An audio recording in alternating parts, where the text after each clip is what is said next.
Huling araw ng November 2023, magiging maulan pa rin ba sa silangan ng bansa? Alamin. Binabantayang convergence sa silangan sa labas ng bansa na natiling maliit ang tsansang maging active low pressure area.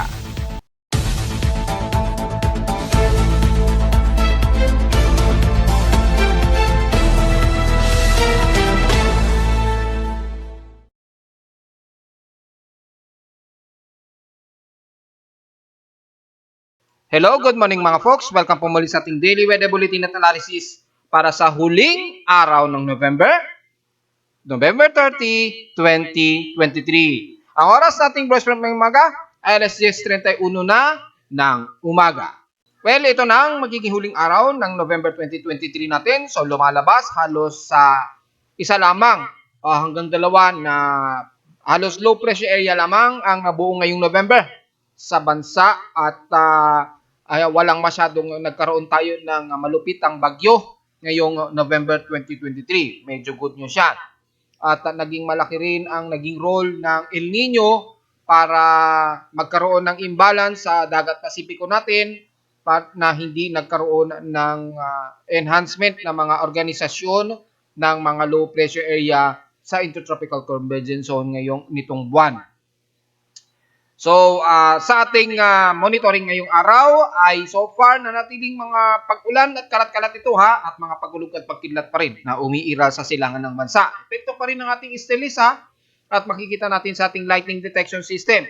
Halos 98 lightning strikes pa rin ang nadetect, lalo na sa may dagat Pasipiko, dito sa may bandang northeastern Luzon at sa silangan ng Luzon, ilang bahagi ng Eastern Visayas at Bicol region ang nanatiling nagdudulot ng mga kalat-kalat na pag-ulan at ilang mga moderate and some potentially heavy rain showers. Kaya ingat pa rin sa mga kababayan natin, lalo na sa may bandang Isabela at Cagayan Valley. Nakakaranas din sila ng mga moderate and heavy rain showers ngayon dyan. Sa ating current conditions, overcast pa rin gloomy, klaro at mostly cloudy. Umiiral din sa amin sa Caloocan. Expected yan maghapon sa buong Metro Manila, mga folks. Epekto pa rin ng ating patuloy na STELIS. At sa ating lowest temperature na nito lang ngayong araw, kaninang 5:42 AM, nakapagdala kami ng lowest of 26.7 degrees Celsius. So halos hindi masyado ramdam ang amihan.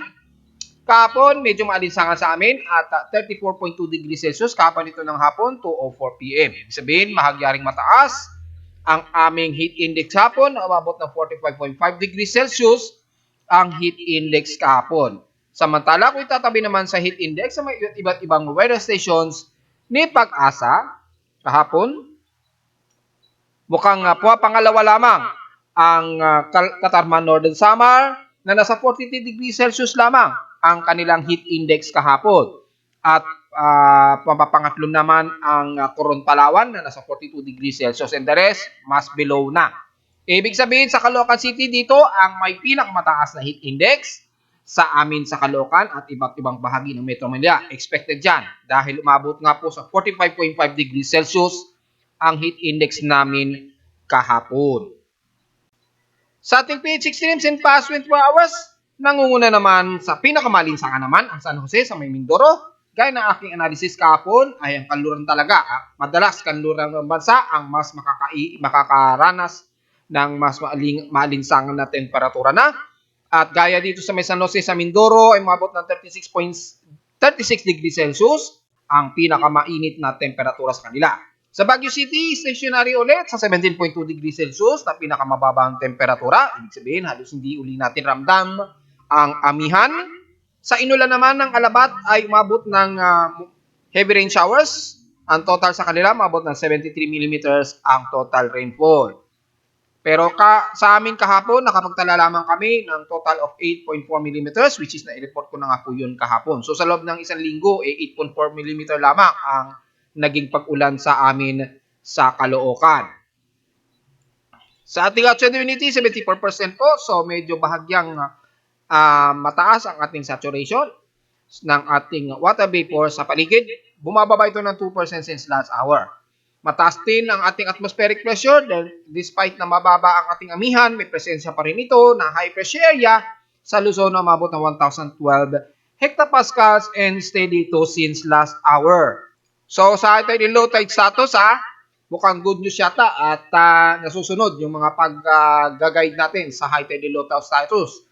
At balita ko daw ay maganda na raw nagiging ani nila dyan at pang mga paghuhuli ng isda sa Manila Bay. Ngayon ay dahil mababa ang ating level ng karagatan dyan sa Pampang na Malibay, maghapon ay medyo layo-layo po muna kayo sa may bandang West Philippine Sea muna kayo lumayag.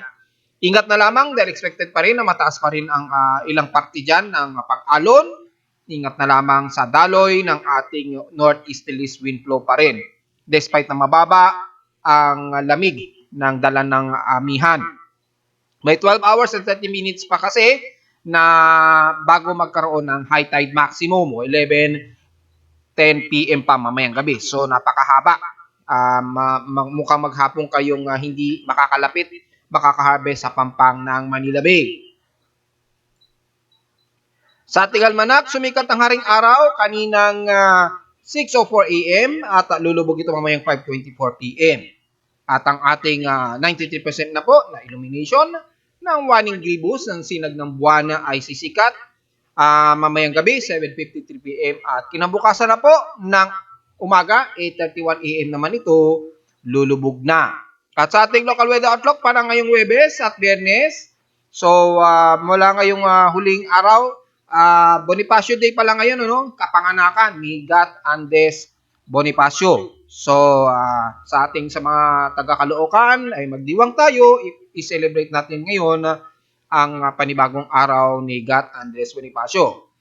At konting kaalaman lamang regarding kay Andres Bonifacio, para sa aming mga taga-Caloocan ay si Gat Andres Bonifacio talaga dapat ang matatawag na unang Pangulo.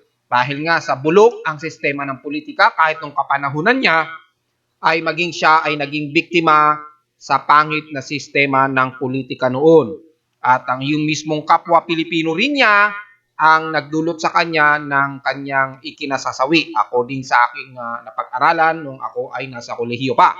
At base sa aking napag-aralan ay itong si Gat Andres nga ay pinapatay dahil di umano'y ay lumalabas. Siya po ang nanalo na magiging unang Pangulo ng Pilipinas dapat. Pero dahil nga po sa pangit na sistema ng politika ay siya ay umano'y pinapatay para lumabas na magwagi na yung tumatakbo rin na Pangulo. Ito nga itong si Emilio Aguinaldo, which is naitawag na unang Pangulo nga ng bansa. Na dapat talaga si Gat Andres dapat ang unang Pangulo natin. Yun ang ating dagdag kaalaman. Bilang sa pagpupugay sa kanyang kapanganakan ngayong November 30, 2023. So, mabuhay mga taga-Caloocan, at magdiwang natin ito at palalaanin natin na magiging matapang tayo at huwag tayong pasisiil pa rin sa mga kalokohan lalo na sa politika. Dahil sa politika, bulok talaga at marumi ang sistema ng ating politika. So sa ating local weather outlook para ngayong Huwebes at Biyernes, magiging partly cloudy ang maghapon at mababa ang tsansa ng pag-ulan daw na nasa 10 to 14%. Ganon din daw bukas. Pero mataas ang tsansa ng pag-ulan bukas ang Biyernes. Maglalaro sa 57 to 60% chance na uulanin bukas. So ngayon, magiging makulimlim tayo mostly at magkakaroon lang ng mga isolated rain showers, typically mga bandang hapon po ito. Highest and lowest temperature in 2 days, ngayong araw hanggang bukas po sa unang araw ng December ay maglalaro sa 28 to 31 degrees Celsius and lowest ay nasa 25 to 27 degrees Celsius. Diretso agad tayo sa ating ginagamit na satellite imagery para sa mga uulanin sa bansa. Well, ang buong bahagi pa rin ng Northeastern Luzon pa rin. So halos sa buong silangan pa rin ng bansa ang mas uulanin sa bansa. At kung titingnan nga natin sa ating infrared heavy rain potential na mas malinaw nating nakukuha ang detalye ay lalo na sa bahagi ng Northeastern Luzon, lalo na sa buong bahagi ng dyan sa may bandang Cordillera Administrative Region, Cagayan Valley, Isabela, hanggang Kasiguran, Aurora na po yan pababa. At makikita natin may mga kalat-kalat na mga pulutong na kaulapan dyan na nagdudulot ng mga ilang moderate and some heavy rain showers lalo sa ilang bahagi ng Isabela at Cagayan Valley. Siyempre, hindi ligtas ang isla dyan sa Batanes Group of Islands. Ingat na lamang sa biglaang malakas ang buhos ng ulan. And the rest ng eastern portions ng bansa ay so far may mga ilang bahagi ng Bicol Region at Eastern Visayas medyo katamtaman ang lagay ng panahon. Medyo maulap nga lang, expected ang mga ilang pasulpos-sulpot na isolated rain showers dahil accumulated pa rin na mataas ang water vapor dyan, dulot pa rin ng ating easterlies pa rin ang umiiral. So expected pa rin yan hanggang bukas na po yun sa unang araw ng December. Patuloy na iiral ang ating easterlies na magpapaulan dyan sa bahagi ng Eastern Visayas all the way hanggang Eastern Mindanao. At tulad sa bahagi ng central ng Luzon, pababa na po yun ng bandang Bulacan at kasama na ang bahagi ng Northern Ilocos Norte. Diyan sa may kalurang bahagi ng Northern Luzon, pababa na po yan ng Pangasinan at Zambales, papasok ng Bulacan area ay magiging katamtaman, partly cloudy ang iiral at some mostly cloudy. Magkaroon lang din ng mga isolated rain showers, typically mga light rain showers ang mas madalas. Mag-isa bahagi ng Bulacan at NCR. So kasama tayo sa Metro Manila hanggang bahagi ng Calabarzon sa Batangas Laguna area. Magiging partly ito mostly cloudy ang ating halos maghapon. Nagkaroon man ng mga ilang drizzle rains, typically mga ilang panandalian lamang ito. Dahil masyadong mataas ang water vapor pag pumapasok dito sa bahagi ng NCR yung water vapor at typically pag bumabagsak ito nasa karagatan na. At sa bahagi ng Mimaropa, magiging katamtaman din lalagay ng panahon. Partly ito mostly cloudy lang din ang iral mula Mindoro at ilang bahagi ng Coron Palawan. Sorry, nawala po yung aking mic. At balik tayo ay magiging katamtaman din po ang bahagi dyan ng Puerto Princesa, rather. At magkakaroon ng mga ilang partly ito mostly cloudy ang bandang Balabac at Batarasa. Siyempre, kasama na ang Kalayaan Island. Magkaroon man mga isolated rain showers, magdala na lamang na pananggalang sa ulan, bukod sa pagsikat din ng araw nitong maghapon. So, yan lamang mga natin mga folks. At buong bahagi ng Bicol Region, despite na magiging katamtaman ang lagay na panahon, expected na rin ang mga isolated rain showers ngayong maghapon yan mga folks. Sa ngayon ay medyo moderate lamang ang ating weather ngayon dyan sa bahagi ng Bicol Region.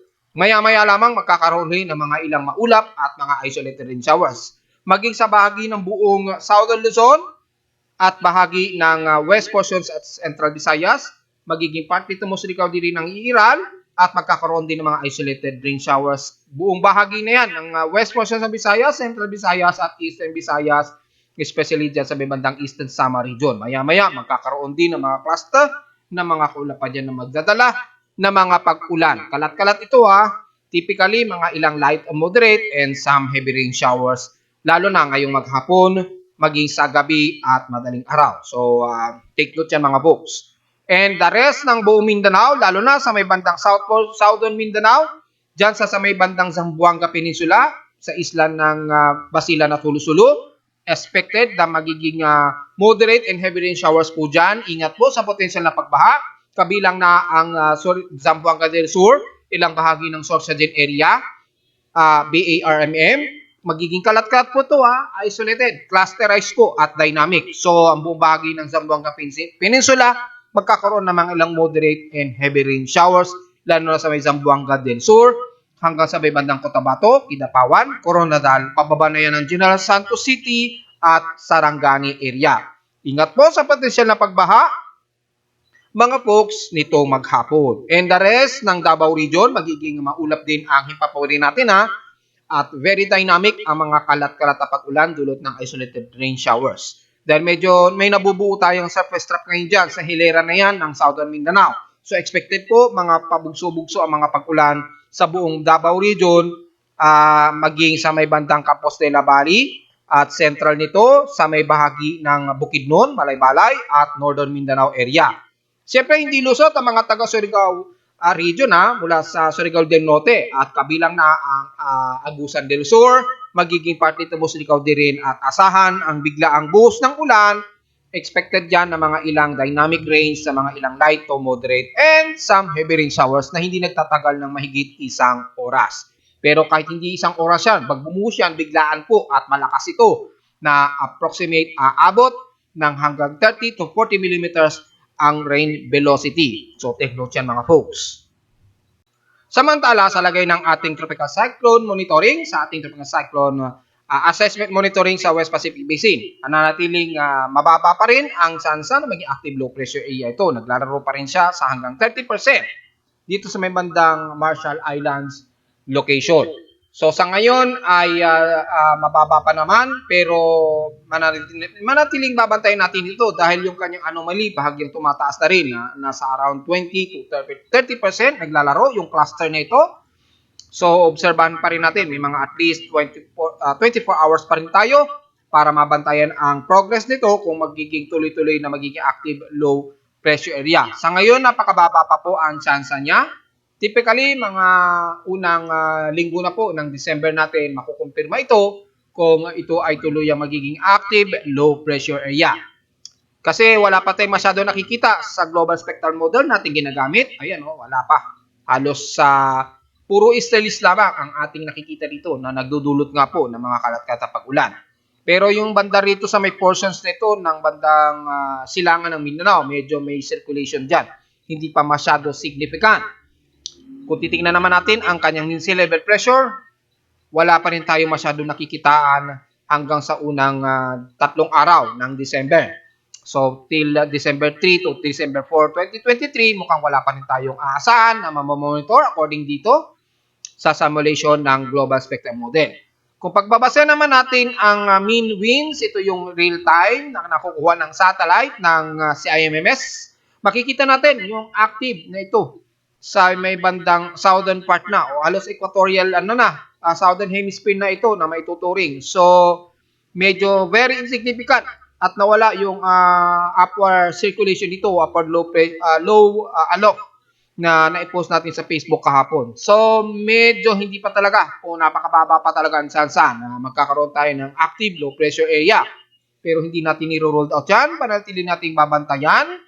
Dahil kung babasehan natin yung kontrahangin na natiling aktibo pa rin siya sa may bandang Marshall Islands. Ayan nasa around 44 kilometers per hour yung kontrahangin niya. Dahil aktibo ang divergence, maaari pa rin itong magkaroon ng upward low convection anytime. Depende na lamang sa magiging balanse ng temperatura nito sa paligid ng Marshall Islands. At kung pagbabasehan naman natin yung mga computer models, halos wala pa rin significant pinapakita. Although may tropical wave dito sa may bandang Marshall Islands, dyan sa may bandang Caroline Islands area.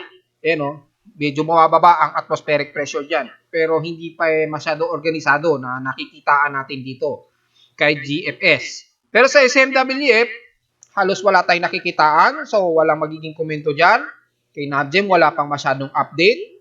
Pero kung titingnan natin yung ilang frames, mukhang wala pa rin ipinapakita. Bagay sa iba't ibang weather agencies ng ICON at GEM. So, hanggang sa unang linggo ng December, ay pananatili nating babantayin ito just in case magkaroon ng active tropical wave sa mga susunod na araw. Pero expected sa loob ng 3 araw nito o sa unang linggo ng December, expected na wala tayong aasahang mamumuo ng sama ng panahon sa loob at labas ng ating Philippine Area of Responsibility sa bansa. Yung mga tsansa ng pagbaha, according sa ating General Flood Warnings and Advisories, according sa Data Philippine Pag-asa, typically, mga ilang portions lamang ng Surigao del Norte at Agusan del Sur na nakataas sa red flood warning daw. So, ingat na lamang at bantayan mga folks. Sa may bahagi naman ng Southern Luzon, buong Quezon Province, ang bahagyang nakataas daw na potensyally nababahain. Well, dahil sa patuloy pa rin na epektibo ng ating easterlies. Sa bahagi naman ng extreme Northern Luzon, kasama ng Batanes Group of Island hanggang Tugigaraw, kabilang na ang bahagi ng Cagayan Valley, nasa moderate naman daw na tsansa na babahain ito. So, ingat na lamang sa mga kababayan natin na makakaranas ng heavy rain showers sa area na yan ng Cagayan Valley at ilang parte na sa taan ng Cagayan at Batanes Group of Islands.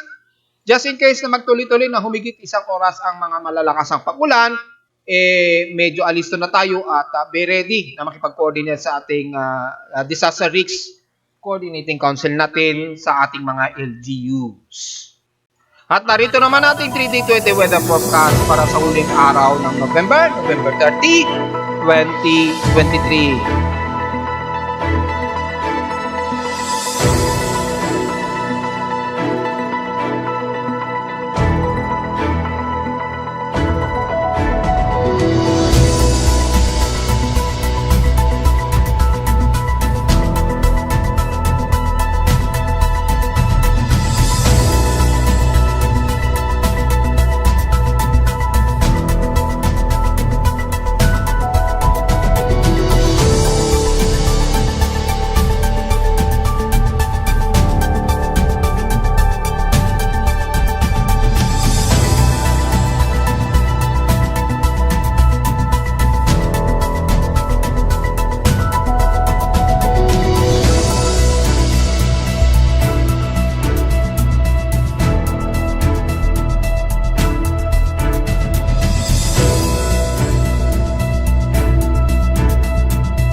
ito na lang po ating daily weather bulletin at analysis para sa huling araw ng November 30, 2023. Huwag po kalilimutan na mag-like, share, and subscribe po sa ating YouTube channel at visit lamang anytime sa aking website na www.pimoweather.com para sa may pang mga detalye na gusto niyo malaman na hindi natin i-report ngayong umaga, lalo na sa real time mula sa ating weather station dito sa Caloocan City at sa mga ibang data feeds mula sa iba't ibang weather agencies. Maraming salamat po mga folks at magandang araw po at magandang araw ng karawan kay God Andres Bonifacio, mga folks.